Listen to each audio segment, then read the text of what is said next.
शांति। जरा सोचिए, एक सांप को अपनी पुरानी खाल उतारने में कितनी तकलीफ होती होगी। मुझे लगता है शायद बिल्कुल नहीं। हाँ, मतलब वो बस किसी खुरदरी सतह से रगड़ खाता है और बड़ी ही सहजता से उस पुरानी केंचली को पीछे छोड़कर आगे बढ़ जाता है। उसे उस पुरानी खाल से कोई मोह नहीं होता। बिल्कुल, वो पीछे मुड़कर भी नहीं देखता। सही बात है। लेकिन इंसान, मतलब हमें अपनी पुरानी पहचान, अपने पुराने रुतबे, अपनी इस केंचुली को छोड़ने में इतनी घबराहट क्यों होती है?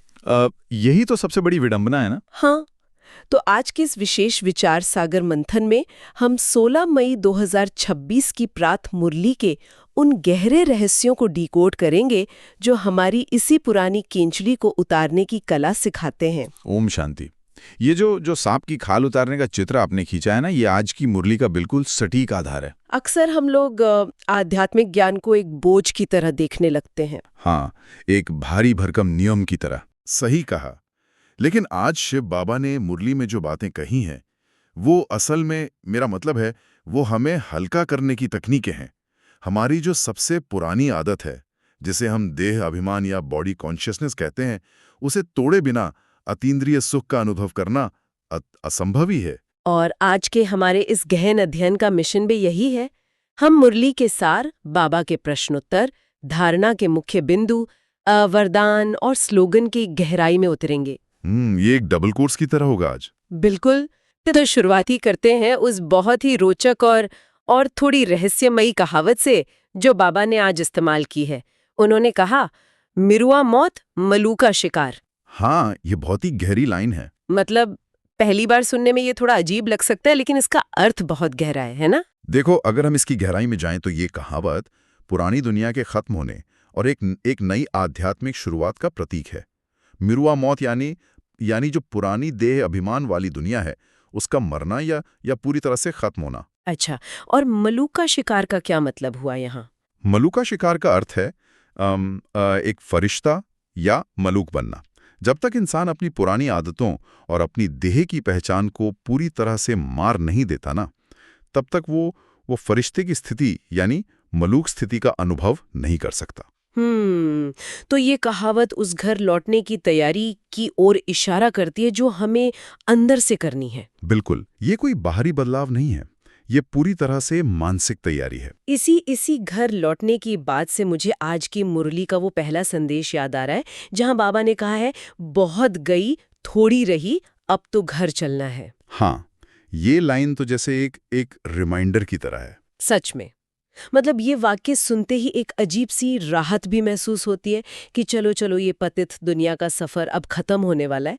लेकिन साथ ही एक बहुत बड़ी जिम्मेदारी का भी एहसास होता है ना? जिम्मेदारी तो है, क्योंकि घर ऐसे ही तो नहीं जा सकते। वही तो बाबा ने आज मुरली के प्रश्नोत्तर में स्पष्ट कहा है कि फर्स्ट क्लास स्थिति बनाने के लिए हमारे अंदर एक खास तरह का नशा होना चाहिए। और यहीं पर उन्होंने वो सांप वाला उदाहरण दिया है। हाँ, केंचुली छोड़ने वाला। हाँ, लेकिन एक मिनट, मैं ये सोच रही थी कि ये विचार सुनने में या थ्योरी में तो बहुत अच्छा लगता है, लेकिन क्या असल जिंदगी में ये इतना आसान है? आसान कैसे हो सकता है? हम सब दुनियादारी में जो उलझे हैं। वही ना, मतलब एक सांप के पास कोई बैंक लोन नहीं होता, उसे ऑफिस में बॉस की डांट नहीं सुननी पड़ती। हमारी इस भागदौड़ भरी जिंदगी में जहां इतनी सारी व्यवहारिक जिम्मेदारियां हैं, बिना नेगेटिव हुए या उदास होकर वैरागी हुए, ये फर्स्ट क्लास नशा कैसे बनाए रखा जा सकता है? ये उलझन बहुत स्वाभाविक है और सच कहूं तो दुनिया के ज्यादातर लोग इसी बिंदु पर आकर अटक जाते हैं। वो सोचते हैं कि वैराग्य का मतलब है सब कुछ छोड़कर किसी पहाड़ पर चले जाना या जीवन से निराश हो जाना। हाँ, जैसे सब कुछ छोड़ छाड़ कर बैठ जाओ। बिल्कुल, लेकिन बाबा हमें भागने के लिए नहीं कह रहे हैं। वो नकारात्मक वैराग्य की बात कभी नहीं करते। उनका वैराग्य बेहद का वैराग्य है, जो समझ और ज्ञान पर आधारित है। तो इसे हम अपनी रोजमर्रा की जिंदगी में कैसे समझें? इसे ऐसे समझिए, मान लीजिए आपको पता चल जाए कि आप जिस घर में रह रहे हैं वो अब गिरने वाला है, उसकी नींव कमजोर हो चुकी है और आपको एक बहुत ही खूबसूरत नया महल मिलने वाला है।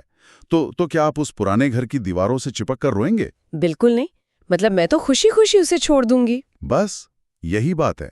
इसी तरह जब बुद्धि में ये स्पष्ट हो जाता है कि ये पुरानी दुनिया विनाशकाले है, तो मोह अपने आप टूट जाता है। इसके लिए आपको उदास होने की कोई जरूरत नहीं है। समझ गई। लेकिन उस मोह को तोड़ने का कोई व्यवहारिक तरीका भी तो होना चाहिए ना। बाबा ने आज मुरली में एक बहुत ही अनोखे तरीके की बात की है, जिसने सच में मेरा ध्यान खींचा। आप उस 108 चित्तियों वाले कपड़े की बात कर रही हैं? हाँ, बिल्कुल वही। उन्होंने कहा है कि देह अभिमान और बड़े आदमियों से कनेक्शन का नशा तोड़ने के लिए 108 चींटियों वाला कपड़ा पहनने की बात सोची जानी चाहिए। मतलब पैचेस वाला कपड़ा। ये थोड़ा अजीब नहीं लगता कि किसी आध्यात्मिक स्थिति को कपड़ों के पैचेस से क्यों जोड़ा जा रहा है? यही पर बाबा की जो साइकोलॉजी है ना, उसे समझने की जरूरत है। 108 चींटियों वाला कपड़ा कोई ऐसा लिबास नहीं है जिसे दर्जी से सिलवाकर हमें सच में पहनना है। अच्छा, तो ये एक रूपक है। हाँ, ये एक मानसिक अवस्था का बहुत ही शक्तिशाली रूपक है। जरा सोचिए, इंसान को सबसे ज्यादा नशा किस बात का होता है? अपने रुतबे का, अपने स्टेटस का, या इस बात का कि वो समाज के कितने बड़े और अमीर लोगों के साथ उठता बैठता है, जिन्हें बाबा आज की मुरली में जवाहरी कहते हैं, है ना? बिल्कुल सही। ये जो स्टेटस है ना, यही हमारी सबसे बड़ी और सबसे सख्त कैंचुली है। मतलब हम अपने आसपास जो रसूख और रुतबे की दीवारें खड़ी कर लेते हैं, बाबा उसे तोड़ने की बात कर रहे हैं। जब बाबा कहते हैं कि 108 चत्तियों वाला कपड़ा पहनो, तो वो असल में कह रहे हैं कि खुद को इतना नम्र और साधारण बना लो कि समाज का कोई भी झूठा रुतबा आपको छू भी ना सके। वाह, मतलब अंदर से एकदम सिंपल हो जाओ। बिल्कुल। जब आपके अंदर ये भावना आ जाती है कि मुझे इस दुनिया के दिखावे से कोई लेना देना नहीं है, तो आप मानसिक रूप से इस पतित और छीछी दुनिया से अपनी बुद्धि का योग हटा लेते हैं। आप अंदर से इतने हल्के हो जाते हैं कि आपका कनेक्शन सिर्फ और सिर्फ एक माशूक यानी परमात्मा के साथ रह जाता है। तो ये जो देही अभिमानी स्थिति है, यही वो फर्स्ट क्लास नशा है। हाँ, यही वो नशा है जो हमें बिना उदास हुए वैरागी बनाता है। ये बहुत ही खूबसूरत स्पष्टीकरण है। मतलब पुरानी खाल बाहर नहीं, हमारे दिमाग के अंदर है। और जब हम अंदर से वो स्टेटस का अहंकार छोड़ देते हैं, तो हम दुनिया के बीच रहते हुए भी दुनिया के नहीं रहते। एकदम सही, कमल के फूल के समान। आम कैसे करता है? देखो, ये डबल कोर्स बाबा के ज्ञान की सबसे बड़ी खासियत है। राजयोग का पूरा आधार यही है कि आपको कीचड़ के बीच रहकर भी खुद को बेदाग रखना है। ये कोई हठयोग नहीं है कि आपने सब कुछ छोड़ दिया और जंगल में जाकर बैठ दे। मतलब परिवार की जिम्मेदारियां भी निभानी है और आध्यात्मिक पढ़ाई भी करनी है। बिल्कुल, प्रवृत्ति मार्ग में रहना है, कर्म करना है, लेकिन बुद्धि से न्यारा रहना है। और यहीं पर वो आत्मा की खाद निकालने वाली बात आती है ना। बाबा ने मुरली में चारों युगों का जिक्र किया है कि कैसे आत्मा सतो, रजो और तमो प्रधान अवस्थाओं से गुजरती है। हाँ, गोल्डन एज से आयरन एज तक का सफर। तो सतो यानी गोल्डन एज और तमो यानी आज की कलयुगी स्थिति, जहां आत्मा में पूरी तरह से मिलावट या कहें कि खाद पड़ चुकी है।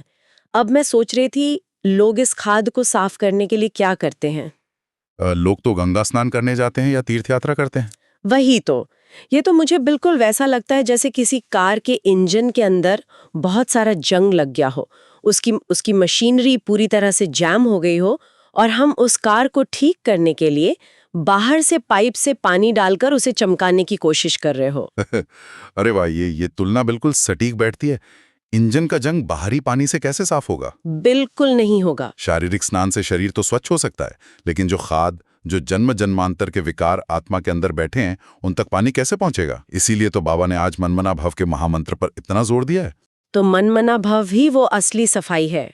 हाँ, उन्होंने स्पष्ट किया है कि आत्मा को सतो प्रधान बनाने का सिर्फ एक ही उपाय है, और वो है ज्ञान का स्नान और याद की यात्रा। ज्ञान का स्नान मतलब ये निरंतर स्मृति की मैं एक शुद्ध आत्मा हूं, और याद की यात्रा मतलब परमात्मा से हमारा कनेक्शन।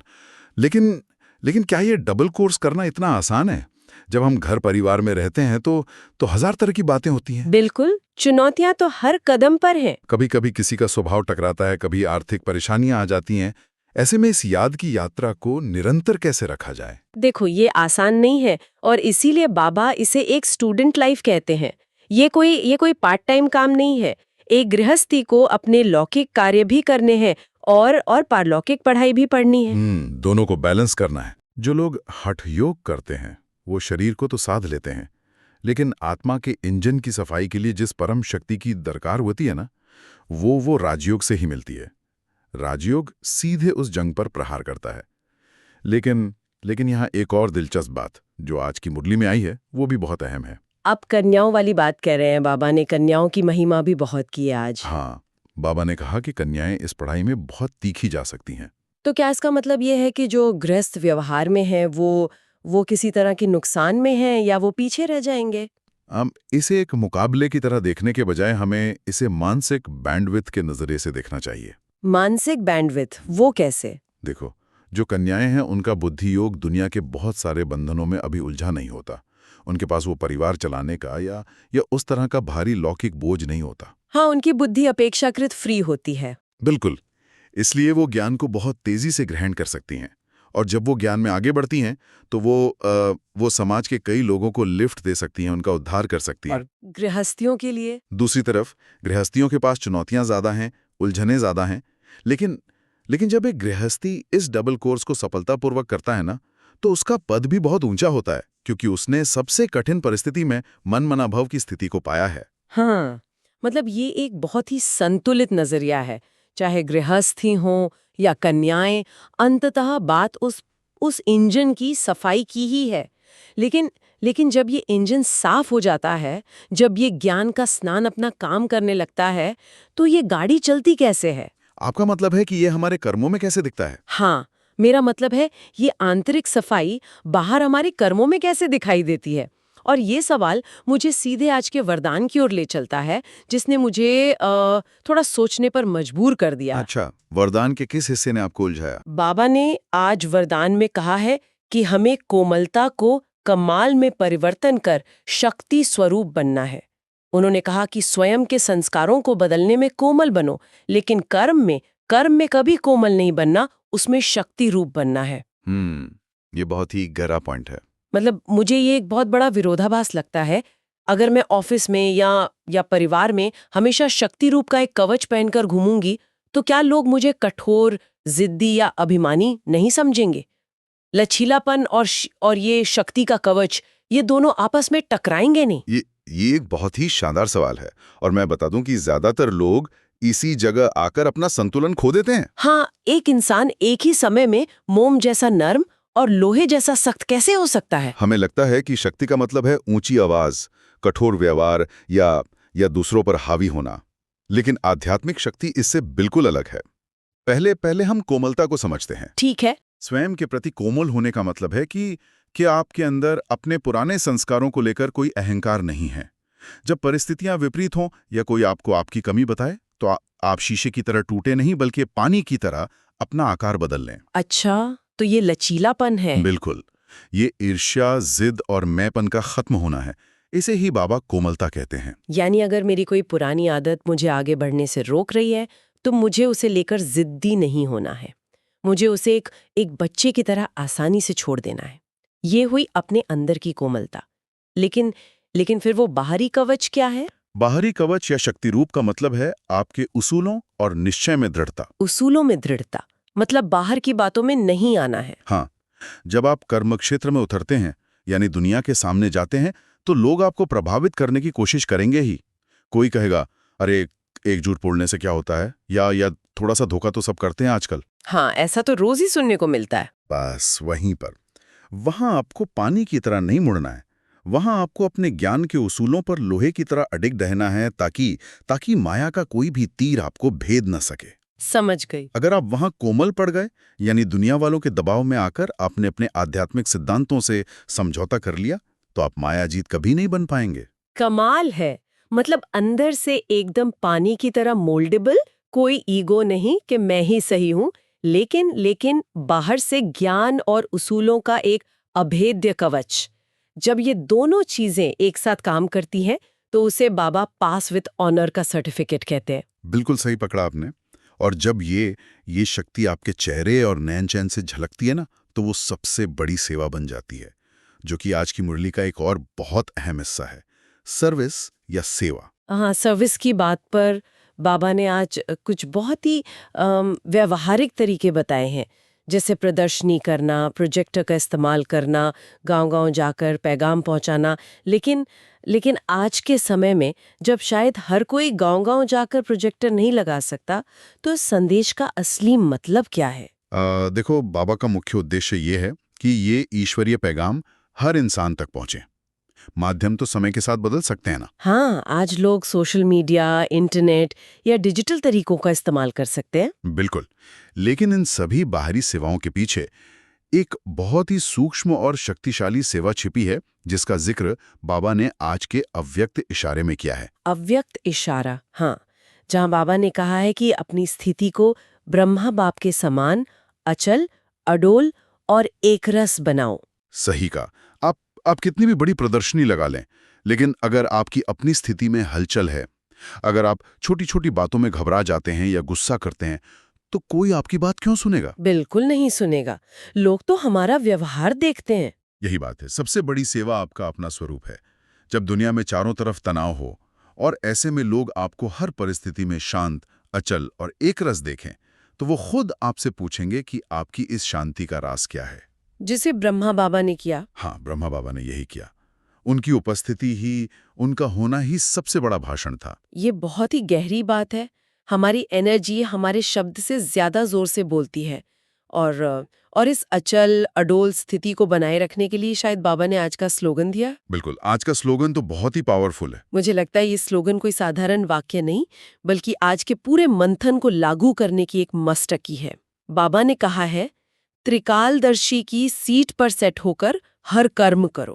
त्रिकालदर्शी की सीट, ये सुनने में जितना भव्य लगता है ना, इसका व्यावहारिक उपयोग उससे भी ज्यादा शक्तिशाली है। त्रिकालदर्शी का मतलब है जो भूत, वर्तमान और भविष्य तीनों कालों को जानता हो। तो आज के इस विचार सागर मंथन को हम यहीं समेटते हैं। हमने इस पूरी यात्रा में देखा कि कैसे हमें उस सांप की तरह अपनी देह, अभिमान और रुतबे की पुरानी केंचुली को छोड़ना है, वो 108 चत्तियों वाला कपड़ा पहनकर। और हमने ये भी समझा कि ग्रस्त व्यवहार में रहते हुए डबल कोर्स कैसे करना है। हाँ, और कैसे कार के इंजन को बाहर से धोने के बजाय ज्ञान स्नान और याद की यात्रा से आत्मा की खाद को निकालना है। और सबसे अहम बात, हमने उस विरोधाभास को सुलझाया कि कैसे अपने स्वयं के संस्कारों को बदलने के लिए पानी की तरह लचीला और कोमल बनना है, लेकिन कर्म करते समय माया के वार से बचने के लिए उसूलों का शक्ति रूपी अभेद्य कवच पहनना है। बिल्कुल, यही वो तरीका है जिससे हम अचल और एकरस स्थिति प्राप्त कर सकते हैं। तो मतलब ये मुरली सिर्फ 15 मिनट सुनने की चीज नहीं है। बाबा कहते हैं कि इस ज्ञान को सारा दिन अपनी बुद्धि में टपकाना है। हाँ, जब तक ये ज्ञान रग रग में ना बस जाए, तब तक वो फर्स्ट क्लास नशा नहीं आएगा। सही कहा। और अंत में मैं एक विचार छोड़कर जाना चाहूंगी जो आज के इस त्रिकालदर्शी स्लोगन से जुड़ा है। श्रोताओं, जरा इस पर गहराई से सोचिए। जब हम किसी परेशानी में होते हैं तो हमें तनाव क्यों होता है? क्योंकि हमें पता नहीं होता कि आगे क्या होगा। बिल्कुल। लेकिन अगर हम अपने हर वर्तमान कर्म को त्रिकालदर्शी के नजरिए से देखने लगें, मतलब अगर हमारी बुद्धि में ये स्पष्ट हो जाए कि ये जो परिस्थिति आई है, इसका बीता हुआ कल क्या था और इसका अंतिम परिणाम, इसका भविष्य क्या होने वाला है, तो क्या हमारे अंदर जरा सी भी हलचल बचेगी? बिल्कुल नहीं बचेगी। क्या हमारी जिंदगी में माया, डर या किसी भी प्रकार के तनाव का कोई अस्तित्व रह जाएगा? या फिर वो सारा तनाव ज्ञान की इस विशाल रोशनी के सामने अंधेरे की तरह खुद ब खुद दूर भाग जाएगा? अगर इंसान को तीनों कालों की समझ आ जाए ना, तो वर्तमान का कोई भी तूफान उसे हिला नहीं सकता। ये सोचना ही अपने आप में एक बहुत बड़ी शक्ति देता है। आज के इस मुरली के गहन अध्ययन को यहीं विराम देते हैं। इस सवाल पर सारा दिन जरूर मनन कीजिएगा। ओम शांति। ओम शांति।